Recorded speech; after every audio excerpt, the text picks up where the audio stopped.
What's up, everyone? It's your girl Brain Shanae, and today I'm here to finally share with you my March TBR. There will be a January and February wrap up, so stay tuned for that. It's just I feel like last month I felt like I got a lot of reading done, but then I felt like I ended up in like a slump. Low key, no high key. I was starting to get into a slump due to me reading a lot of nonfiction, which I rarely do, but that's one of the main goals that I want to accomplish this year. And I think, to be honest, I think that was just too many nonfictions in 1 month. I should have been giving myself more grace, but I didn't. So later on, towards the end of February, I was in a reading slump. I'm not gonna lie, but I felt like I read quite a few books, and I also read some manga as well throughout the month of February. But it's just lately I haven't been wanting to read. And so I have a small stack of books right here that I know that I really want to get to, and I'm hoping that it will get me out of my reading slump. And I felt like I was a little bit I was burning out low-key. I was like a reading burnout. And that's what I felt like I was experiencing towards the end of February. So once again, I'm hoping that these books will get me out of my slump. And then also I will be having my Patreon live discussion that will happen not this week, but the following week for Grave Empire by Richard Swan. So that's going to be for my patrons.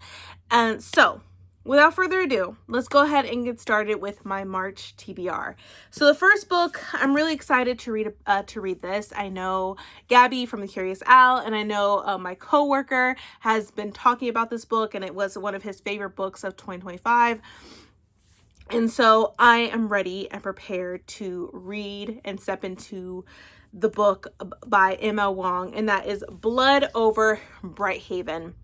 I've heard nothing but good things about this. People were comparing it to Babel by R.F. Kuang. So I'm here for this. And of course, I love M.L. Wong so much. Sword of Kaigen, I love the book so dearly that I had to get a special edition for Sword of Kaigen. And so, of course, I had to get a special edition for Blood Over Brighthaven. I just had to, y'all. I had to. But it's just, it's beautiful. So freaking beautiful. The edges are amazing. Hold on, I'm just gonna show y'all real quick. Here is the book naked, but here are the end papers. Look at that. It's just beautiful. And so I had to. I had to. And it's signed, so why not? But let me go ahead and read the synopsis for this one. And it says, the first woman ever admitted to a prestigious order of mages unravels a secret conspiracy that could change the practice of magic forever in the standalone dark fantasy from the author of the Sword of Kaigen. For 20 years, Siana has devoted every waking moment to the study of magic, fueled by a mad desire to achieve the impossible, to be the first woman ever admitted to the high magistracy at the University of Magics and Industry. When Siona finally achieves her ambition and becomes a high mage, she finds her challenges have just begun. Her new colleagues are determined to make her feel unwelcome, and instead of a qualified lab assistant, they give her a janitor. What neither Siana nor her peers realize is that her taciturn assistant was not always a janitor. 10 years ago, he was a nomadic hunter who lost his family on their perilous journey from the wild plains to the city. But now he sees the opportunity to finally understand the forces that decimated his tribe, drove him from his homeland, and keep the privileged in power. At first, mage and outsider have a fractious relationship, but working together, they uncover an ancient secret that could change the course of magic forever if it doesn't get them killed first. So I'm excited for this. This just sounds something up my alley, and it sounds like something that will definitely get me out of my reading slump, y'all. I am desperate. I need help with, I need a really good book to get me out of the slump, y'all, because it's only March. And I felt like that's bad. That's really bad for me. Like I don't like being in a reading slump. It's rare for me to be in a reading slump, and now that I am, I'm just like losing my mind over here. So I'm really excited to get into this, and who knows, if I love it so much, there might even be a book review. So we shall see. So there's this one. Next one is part of my books, so 25 for 25. So this is one of the books I want to read that I need to get to this year. It's been a thing. I know some people either love this book or they hated this book, but I want to give it a try, and that is The Priory or the Orange Tree by Samantha Shannon. Yes, I have not read this book yet. Am I going to read it this year? Oh yeah, I am, especially since I realized that there's going to be a third like installment or whatever, or companion regarding this book. So I'm like, I need to get going. But I feel like this, I don't even need to read the synopsis for this. I feel like in the book community and in the book world, there have been many people that have read this book that just did not like it due to the fact that even though it has a dragon on the cover, it has really nothing to do with dragons to begin with. But I still want to read this. I've seen Samantha Shannon everywhere, and I'm like, okay, I own this book right here. I need to just go ahead and read it. So this is a book that I plan on reading this month. Next book, I've had this since last year, and I have the second book, and I just saw the third book of the cover reveal on Instagram, and I'm like, I need to get to it like really fast. So I have The North Wind. This is by Alexandria Warwick. This is a mortal woman, an ageless god, a union that will save the world or destroy it. So this came out last year. The second book came out closer to the end of last year, I believe. So this is the first book in the installment. It says, inspired by Beauty and the Beast and the myth of Hades and Persephone, this lush and enchanting enemies to lovers fantasy romance is perfect for fans of Sarah J. Maas, Jennifer L. Armentrout, and Scarlett St. Clair, which I love Scarlett St. Clair. So I'm giving this a try. It's a fast read. It's only like 430 pages. So I plan on reading this one, and then in April, I plan on reading the second one. Ooh, had to catch my breath. But yeah, so looking forward to this. It has some romance in it, so hopefully this will, it'll match my vibe that I'm trying to go for this month, because I need to get out of this slump like fast, y'all. So here's this one. Next one, this is part of my book club for my patrons on Patreon. I'm really looking forward to reading this book. I've seen it everywhere. I don't hear a lot of buzz about it as of late. It has received a lot of different special editions for this book, and particularly with different book box subscriptions and stuff like that, and in certain bookstores, they have their own special edition for it. So I'm excited to read this and to read this with my patrons, and that is Watermoon. This is by Samantha Soto Yambo. So we will be having a live discussion next month in April, and it will be happening on a Thursday. So once again, this cover and the sprayed edges are everything to me. Like, I'm sorry, like, it's beautiful, beautiful. But let me go ahead and read the synopsis for this one. And it says, would you rewrite your destiny if it meant losing a part of your past? On a back street in Tokyo lies a pawn shop, but not everyone can find it.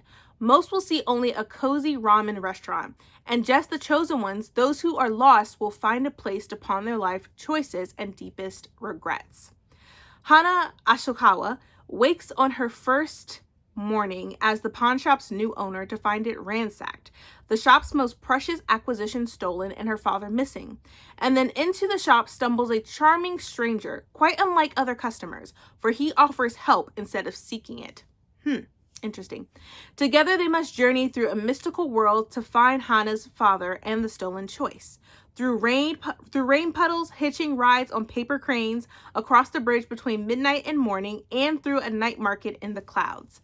But as they get closer to the truth, Hana must reveal a secret of her own and risk making a choice she will never be able to take back. Sounds intriguing, sounds good. I'm here for it. Once again, I'm really excited to read this with my patrons. I feel like this is going to be another great book that we're going to be talking about, so can't wait. Next book, this is the next book for the Farseer trilogy that Gabby from The Curious Owl is doing a read-along regarding Robin Hobb. And so we have the third book, which is Assassin's Quest. And I'm really excited to get into this one as well. Robin Hobb, this was one of my goals this year, was to get into Robin Hobb. So I'm really looking forward to this one. it's just amazing. So definitely am excited for this one.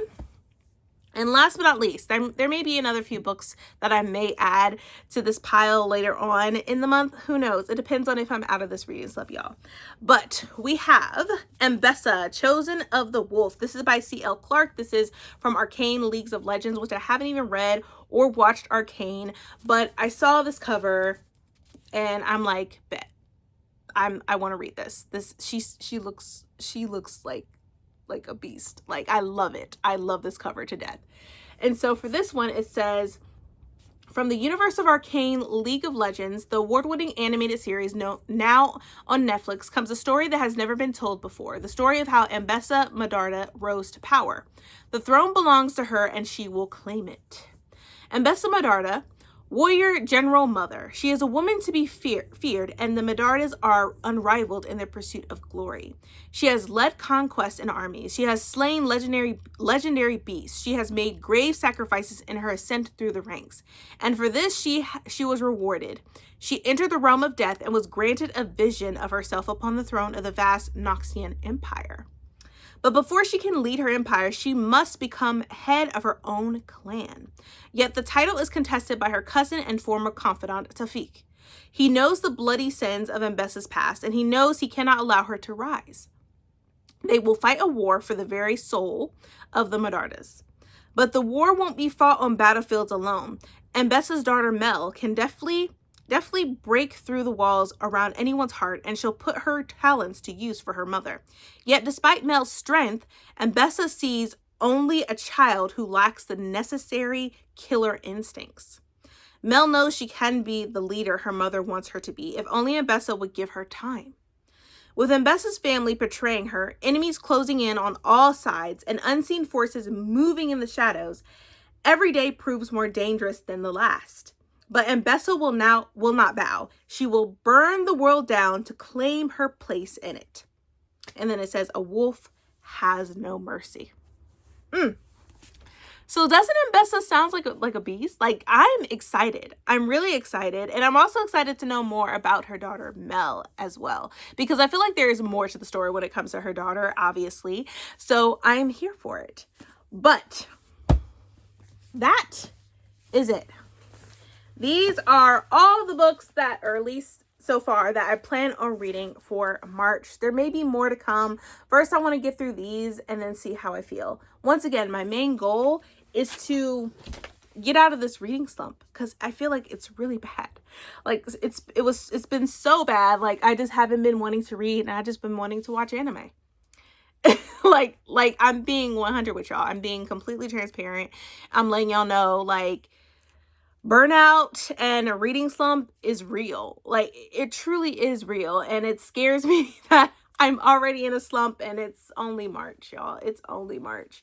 But I need to remind myself, and I hope I'm reminding you as well, to give yourself grace. Because reading, I love to read, but then I don't want it to make it where it's like a job. I want this to continue to be fun. I want it to continue to be something that an outlet for myself that I can escape, especially with times that we are living in the US today. Like, reading has to be my safe haven. I don't want it to be anything more than that. I want it to be fun and exciting, and make me think about other things. Well, not make me think about other things, but maybe provide me a different perspective on these books, in these stories, because there's always politics in these stories. But when you have a different outlook, or if you're reading something that seems like there's some similarities to it, and you see the outcome of someone's actions and whatnot, it can definitely help myself, and maybe you as well that is reading, and maybe put a different viewpoint on certain things that are happening in your life. But really excited to get into these books. I'm really hoping at least hopefully Blood Over Brighthaven gets me out of this slump, y'all, because this is so bad. And I just feel so bad because I've also haven't been recording, and I want to do more as well for that. It's just I've been like down. Like, I haven't been wanting to read really that much. And I definitely want to get out of that, like, ASAP. But that is my March TBR. I really hope you enjoyed this video. If you did, please, please, please give me a thumbs up. Also, don't forget to hit that subscribe button and that bell to be notified when I upload more videos in the future. But once again, thank you all so much for watching, and I hope you all are staying healthy and staying safe, and I will catch y'all next time. Bye, everyone.